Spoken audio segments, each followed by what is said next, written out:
What's up, good people? I'm just Major. You saw the title. You liked it, Marjorie. Forever 21, going out of business. Let's check out what happened. Forever 21 was a fast fashion pioneer known for selling trendy clothes at rock bottom prices. Really cheap, really cute. Oh my gosh, I love this. At its peak, the company had more than 800 physical stores and over $4 billion in sales. 800 stores, 4 billion in sales. 4 billion is a lot of money. Man, what happened? But now, the fast fashion kingpin is toppling from competition within its own industry. The company has filed for bankruptcy for the second time, forcing it to shutter stores across the U.S. and lay off. What's with these companies filing bankruptcy for a second time? This is like the second or third one I've heard about. Southwest filed for bankruptcy a second time. Man, that's wild. Hundreds of employees. So, what went wrong? The story of Forever 21 started when a couple from Korea pulled together $11,000 in savings to open the first store in Los Angeles in 1984, calling it Fashion 21. Teen apparel retail has been around for decades, and Aeropostale or Abercrombie or Gap, they're definitely the stalwarts of teen apparel. I think the difference with Forever 21 is that when retailers like them came along, they were on top of the latest trends and styles much faster than retailers had been in the past. Fast fashion wasn't a novel trend. Competitors like Zara and Topshop were already selling similar products, but Forever 21 offered cheaper prices to consumers. Sweatshirts, button-downs, you name it, Forever 21 probably had it, and for cheap. They would carry very trendy styles that you would see in designer clothing stores that were priced much higher. So this allowed a very fashion-conscious consumer to buy these types of apparel.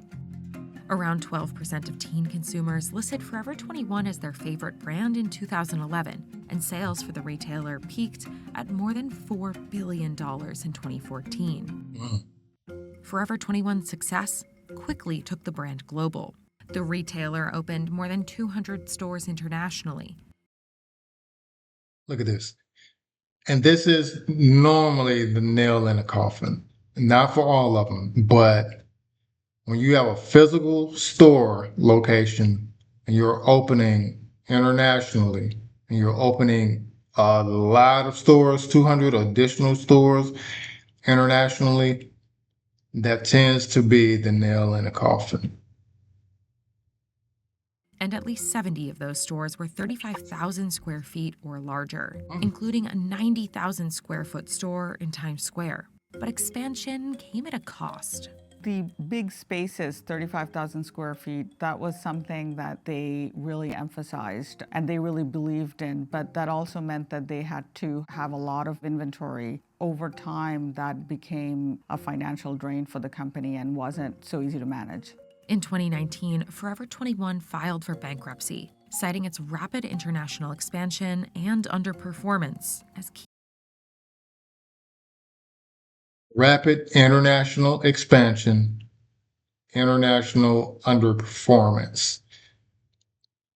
Man, and they filed in 2019. I guess their first filing for bankruptcy in 2019. And that's just 5 years after they hit that sales peak of 4 billion in 2014. Man, that is crazy. Key reasons. Stores in Canada, Europe, and Asia lost $10 million on average in 2018 and 2019. It wasn't just international sales that plummeted for Forever 21. It was also sales in U.S. malls, where the fast fashion retailer was a major tenant. That drop stems from the rise in e-commerce and the COVID-19 pandemic. They were very slow to adapt to e-commerce. By the time they filed for bankruptcy, only 16% of their sales were through e-commerce, and at that point, a lot of companies had already made e-commerce a much stronger part of their offering. Forever 21 continued to hemorrhage cash to the tune of $120 million, just 1 month after filing for bankruptcy. That's when licensing firm Authentic Brands Group and real estate companies Simon Property Group and Brookfield Property Partners joined forces to buy Forever 21. These mall owners were concerned. If you lose your biggest stores, who's going to come into your malls? And then what does that mean about your other tenants? Part of the proposition was that with Simon and Brookfield, they're going to be more flexible about rents because they are the landlords and they might tie the rents to the revenue. You're giving the retailer a bit more wiggle room when things aren't going so well. Authentic Brands is known for scooping up many fallen legacy brands like Aeropostale, Brooks Brothers, and Reebok, and attempting to save them from extinction by licensing the brands to the highest bidder. The company declined to comment on this story. But even under new ownership, Forever 21 was up against a different challenge. Asian e-commerce powerhouses like Shein and Temu, which utilize thousands of factories in China to pump out new products at even lower prices. A Forever 21 graphic t-shirt sells for around $11, compared to just $5 at Shein. So Forever 21 formed a partnership with Shein in 2023.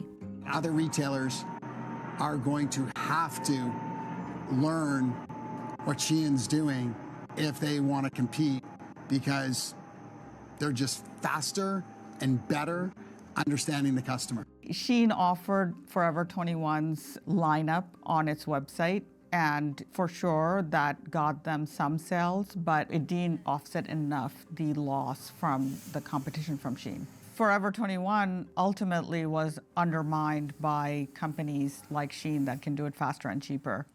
The remaining Forever 21 stores across the U.S. have begun liquidation sales, offering hefty discounts on remaining products.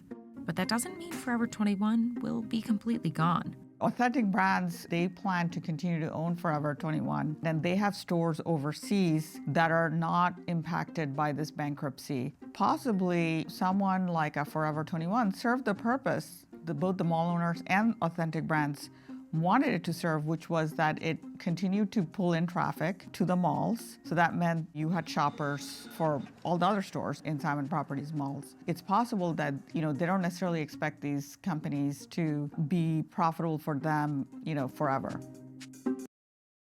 All right, good people, we're going to stop it right there. Man, Forever 21, filing for bankruptcy a second time, going out of business. It looks like they're closing all their stores. Well, we'll see how it goes. Y'all let me know what you think in the comments. That's going to be it for today. Y'all have a good one, man. 3 million subscribers. Loading.